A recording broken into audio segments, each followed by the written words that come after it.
keessan all the political just እጅግ በጣም የወረደና ኋላ አልጀዚራ ሲገለ ከናፉ አበየሮና ሰው ነጀለና ሰይን እንዳስቀይማት ፈልጋለሁ እንጠብቅ ለምን ታስቀይመኝ ከናፉ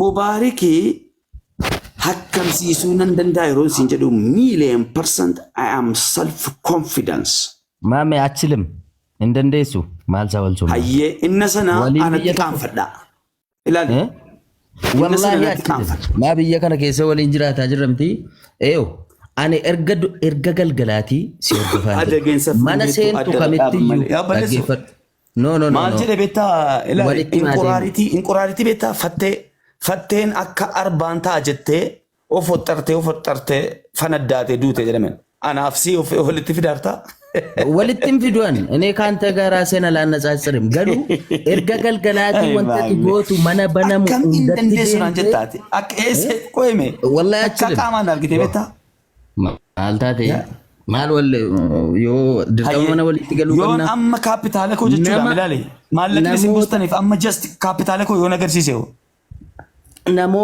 namoota mubaariki yoon kaapitaala koo agarsiisee just no indandees jette amma isma siyaasa propaganda jechuudhaami atila mubaarik dhukkubni isaatti cimee ana biraa dhufuu ana biraa ciisuu jettee birrii sanaaf yoo ta'e dhiisi hin qaqqaba sun obboleessa isa caala namni itti aanu hin jiru waan ati deemtuuf akkanumatti nama yookiin immoo siyaasa irratti hin dalagduu aanatu jechuudhaan gaddeebisee guutuu kan kee jechuudhaan amaariffaan ilaale gaabbiin dhalama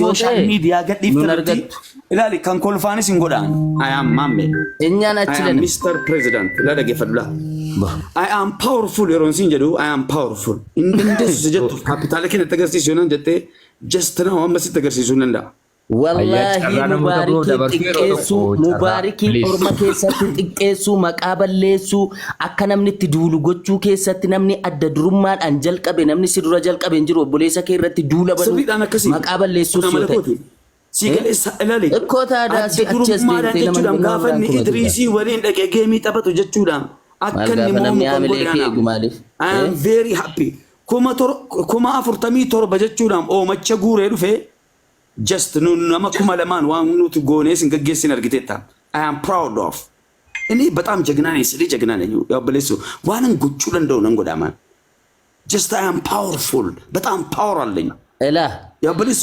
አሜሪካ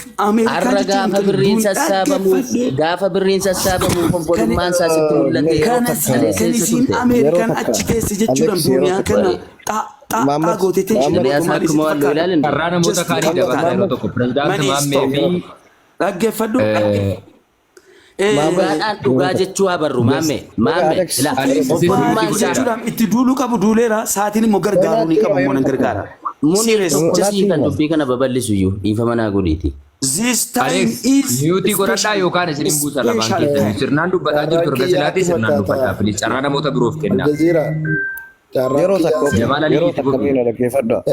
Carraan kiyya obsa. Obsi Muneer carraan kiyya. Hundi keessan assalaamu alaikum warahmatullahi wabarakatuh isiniin jaa baga jiraattan jira keenya. Jalqabatti mubaarik mubee rabbiin haa fayyisu. Mubeen galata guddaa nu biraa qaba keessaafuu ijoollee biyya arabaa tana dhugatti galata hangana hin jaamne nu biraa qaba rabbiin haa fayyisu. Hangana ni haasawee raawwadhu pirezidaantii Maammed Saatoon biraatti akka naratti murree gadee kuma gabaabaa naasaya tokkoffaa sila akka zaahira kana hoggaa laalanitti wanni pirezidaantii Maammed jedhu waa'uma dhugaati laakiin ammoo namni Mubaarik Maammed caalaa jibbu Maammed caalaa Mubaarikiif diinaa hin jirudha obbolummaan isaanii namni obboleeyyanii obbolummaan tartiiba qabdii akkaataa qabdii hariiroo qabdii marii qabdii amma taasirratti Maammeen obboleessi kiyya naa yaalchifataa naa haa dhufuu maal ja'utuni tokkoffaa isumaa'u galaafatee maallaquma hanga san harkaa fudhachuu fi waan ja'uun nan mul'ataan akka nama yaada bilisaa kannatu tokkotti maaliif obboleessi akkanaa mitiga obboleessa jechuun nama kaleessa hariiroo gahaa wajjin qabu. Imamaa kaa attee waan isin gubbaatti dhaggeeffadhu laala. Neen fixadha. Akkamti nama dubbattaati koofiyyaa kaatte. Maammee neen fixadha. Guftaa innatti kaatte mana raqee ittiin galtaa. Muutii rakkabi. Muutii qabi kabajaan qabuutu. Maal fixatta jechuudha guftaadhuma kanaaf kabajan kennitu siin jedhe. Kabaji pirezidaantii maal taati? Carraa mitiin kun guftaadhuma kaatti sanaaf kabajan kennitu siin jedhe. yeroo tokko please. Guftaan ati kaatti jechuudhaaf kan mana araqeeti araqee dhuguudhaan guftaa sana si shallamanii.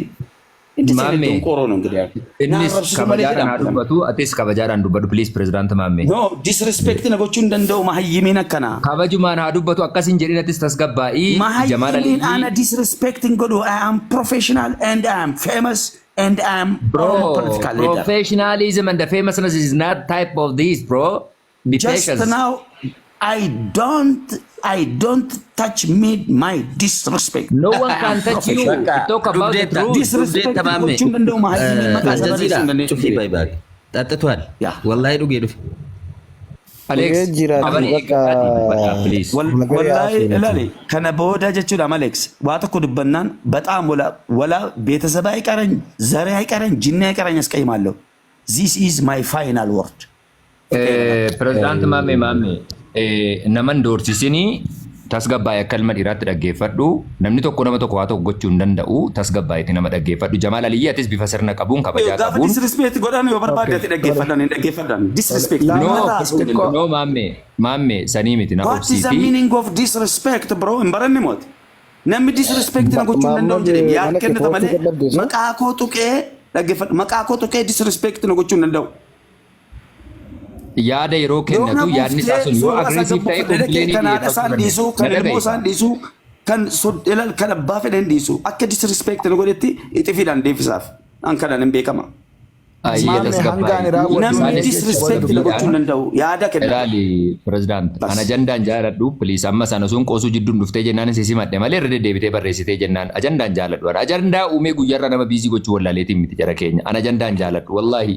Ammayyuu dhuftee karaa sirnaatiin waan dubbachaa turteefin carraasiif kennee si dhaggeeffachaa ture miti pirezidaant Maammee. Kanaafuu ammas taanaan namni akkaataan itti waa ibsatu garaagara waan ta'eedhaa fi jechi inni fayyadamaa jiru sun aggressively eenyummaa kee xiqqeessaa jira yoo ta'e namni sun akka dubbisan dhaabu. Obboleessa koo nan akkamsiifadha obboleessa koo ajandaan godina jechuun badii qaba. Dhaggeeffadhu Maammee wanta koobsi. Mee pirezidaantii Maammee gaafii afaanii takka siyaa gaafadha. Badii qaba yoo jette gadi walii fi haa'uuf deemnadha.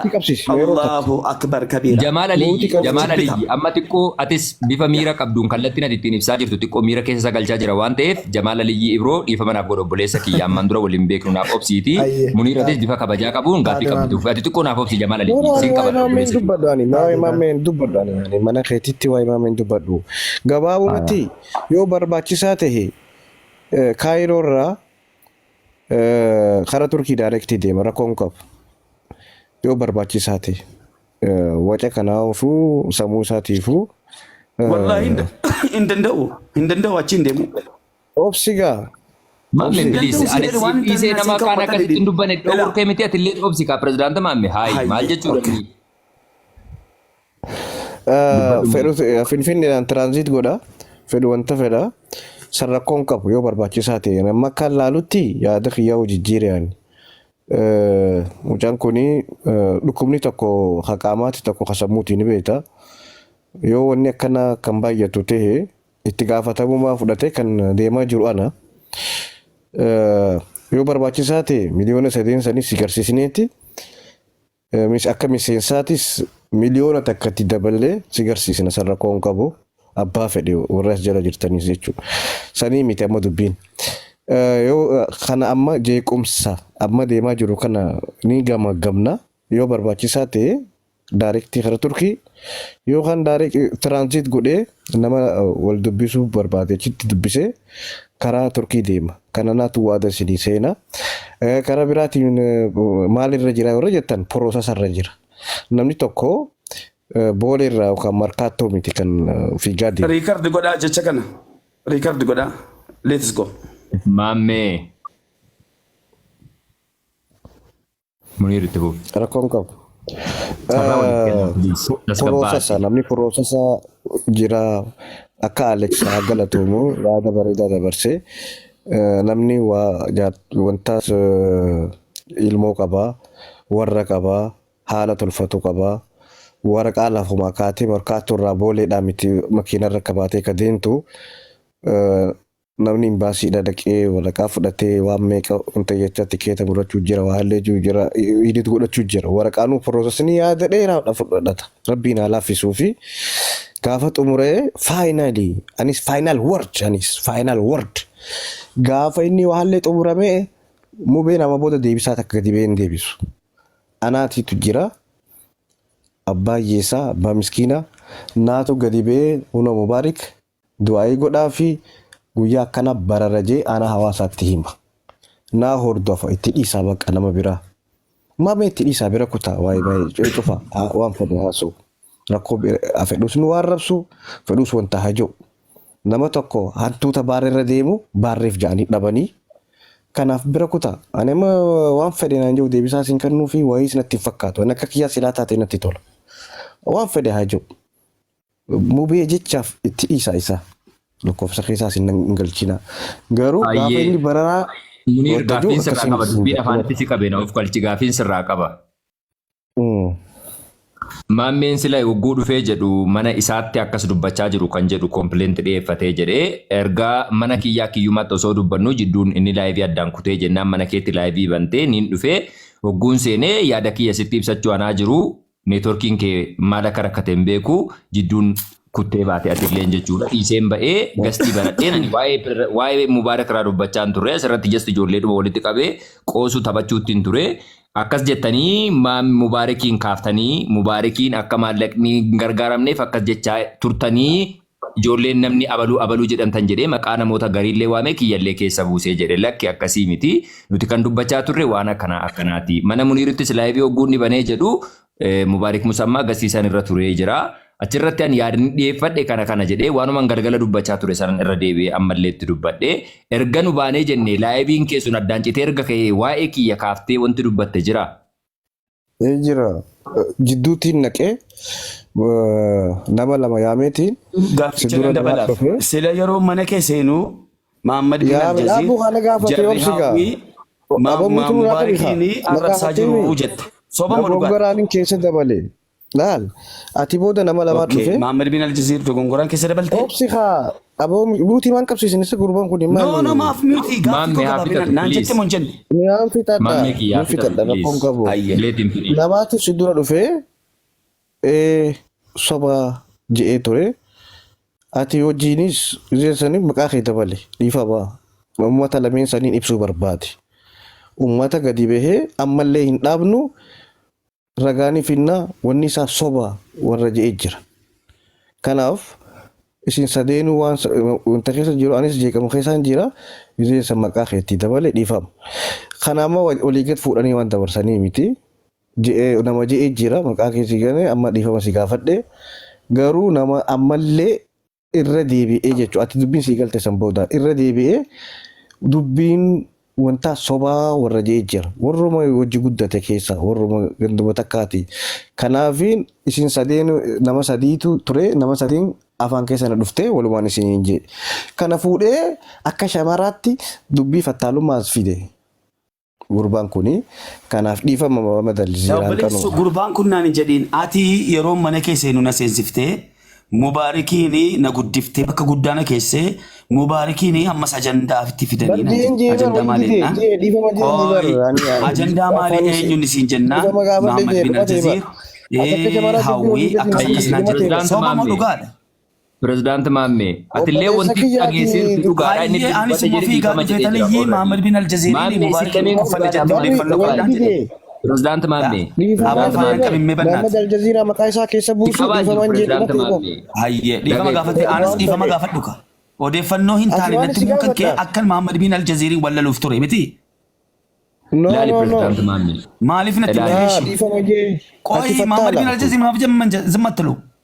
Maaliif jechuudha natti mtere Mahammad bin Al-Jazeer natti. Dogongoraan je'ee dhiifamaan sin jee bar maqaa jidduu seeneen sin jee bar maqaa dhiifama gaafadhu ka anas dhiifama gaafadhu. No, sin gaafadhu ati. Fattaalaati. Maaliif natti mtere? Fattaal no, warra nyaana. Ani hunda gongorellee maaf iddee dhuftaas. Warenya Laati namni maaliif akkas jibbu waliin argite? arrabsinaati. Ilaali Kanaaf waliin as jibbu. arrabsinaati. Dhaggeeffadha Argite? yeroo tokko. An Muhammad bin Aljaziir waa'ee obboleessa kootii natti himte. Muhammad bin Aljaziir mana banatee Mubaarakin dhukkubfannee jedhaa jira jettee qalba qaal naggarkee. Dhufeetan Muhammad bin Aljaziiriin maaliif akkas goote jennaan lakkin jenne. maqaa nama Mana kana sadiitiin si yaamu. dhuftee afaan miiffatte. Maqaa nama sadiitiin si yaamu. Kanaaf Mubaarakiin hin jaallattu. Kanaaf shakkisirraa qaba. Mubaarik akka inni du'u ajandaa kana fudhatee akka inni dhukkubfatee du'u kan godhaa jiru si. gara daffara jaalibee Shakkisirraa qabaafan sitti namanneefanii Mubaarakiin isinirraa fudhachuu hin barbaade kanaaf. No, ani maqaa deemi maa fiddee dhufta akka shamaraa dubbii maa fiddee. Maaliifan hin gaafanne? Waa'ee obboleessa kiyyaatiin. Wasaka ilma wasaka. Ati maal obboleessa keetii obboleessa Asliifi sababa asliif sababa makii jechuudhaan kiingi jedhaa Mubaarakiin nama qeeqaa ture waggaa meeqa yoo musin irraa fadhaa qaamaan si arginan si biraan darbaan mammeen. Mana keerratti sitti meeraamsila. Quba takkaanis si kabalee si lafa si darba sila na bira jiraatte qubaanis kabalee lafa si darba sila qubaan. Isin lammeenu Jamaal Aliyyi Adileennaaf budii buhammeenyan qabu. Mubaarik yoo ta'e ilma Oromootii obboleessa Islaamaatii dhalataa Jimmaati. Kallattii hedduudhaan walitti dhufna. Akka dhalootaatti yoo ta'e jedhe jechuudha. Hinaaffaa tokkorraan qabu jibbaa tokkorraan qabu. Osoo jechuudha fayyaadhaafi miti. Fayyaadhumayyuu qabaatee duroominaan osoo namni gargaarsa godhee fi duroomee jedhee an nama gammachuurraa qabu malee hammeenya tokkorraa qabu miti.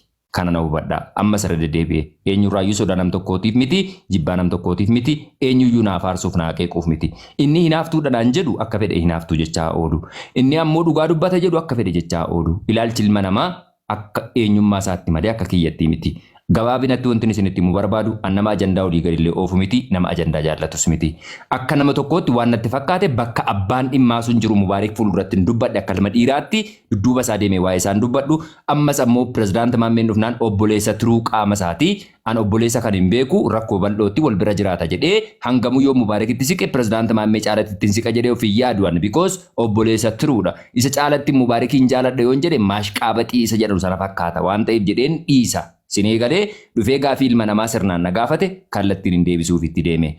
Walarrabsuudhaaf wal qeequudhaaf ajandaa dhimma dhuunfaa keessa walirraa qabdan qiimii walirraa qabdan walitti baachuudhaaf walitti dhuftu yoo ta'e jedhe suri bakka biraatti gastii biraa banadhaatii namni kumaatamaan taa'ee siin bakka daawwatutti dhukkee walirraa kaasa. Ana caalatti feemasoota ammallee rabbi feemasa sinaa godhu. Annam tokko fiimsinnaa namarran nama dantaa qabu miti waan hin ta'eefi kana qofa wanti namaanaa siniin jedhu ana keessaa na baasaa. Arrabuudhaan waan akkasiin dubbadhu. Waan natti fakkaatu yeroo sanatti dubbadhe qaamni gaafii irraa qabu guyyaa barbaade yeroo barbaade irratti sheer nattaa godhu irratti argama ammallee jecha koo kaleessaa irra deebi'een dubbadha waan hin dudduuba deebi'ee dubbii olii gadi balaa qalalaaquun qabu eenyurraayyuu sodaan qabu kanaafuu ajandaa waan jedhamuun jaaladhu mana keessan banadhaati achirratti dhukkee walirraa kaasa Mubaarakiin rabbi fayyaasaa guutuu adeebisuu fi waan natti fakkaate isa fuulduratti dubbadhe innillee akka ilma namaatti natti deebise waliin dubbanne kan kana achi ammoo oduudha oduun immoo yeroo kamuu dubbatamaa ta'an galmi namaa jirutti an kanuma jechuun barbaada gabaabinaan akka dhuunfaa kiyyatti obboleewwan kiyya warran gayoonaa dhuftanii daawwachaa jirtan galatooma hundumti keessanuu muniirsiinsa.